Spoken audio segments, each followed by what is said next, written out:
সাকিব আল হাসানের মতো আইকনিক ক্রিকেটাররা যখন অনিয়ম করে ছাড় পায়নি, তখন লিটন কুমার দাস তো উইকেট কিপার ব্যাটসম্যান। বিসিবির উচিত হবে তাকে শক্ত হাতে দমন করা, ভবিষ্যতে যেন কোনো তরুণ ক্রিকেটার অনিয়ম করার সাহস না দেখায়। তবে শেখ মেহেদীর বিষয়টা খুবই দুঃখজনক।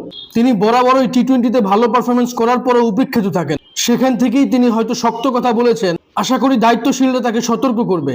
যাই হোক, গায়না গ্লোবাল সুপার লিগ আর মাত্র একদিন পরেই শুরু হবে। এই টুর্নামেন্টের সাথে বাংলাদেশি ফ্যান্সদের একটা যোগসূত্র রয়েছে, কেননা 2024 সালে প্রথম আসরে রংপুর রাইডার্স চ্যাম্পিয়ন হয়েছিল।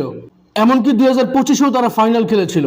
তবে আনফর্চুনেটলি এই আসরে কোনো বাংলাদেশি টিম সেখানে অংশগ্রহণ করছে না। তবে পারভেজ হোসেন ইমন লাহোর কালান্দার্সের হয়ে খেলবেন।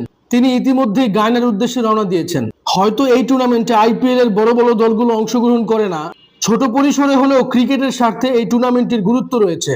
আশা করছি পারভেজ হোসেন ইমনের পাশাপাশি আরও কয়েকজন বাংলাদেশি সুযোগ পাবে। এ নিয়ে আপনাদের কোনো মতামত থাকলে অবশ্যই আমার সাথে শেয়ার করবেন। ভিডিওটি ভালো লাগলে লাইক, কমেন্ট, শেয়ার, সাবস্ক্রাইব করবেন। ধন্যবাদ।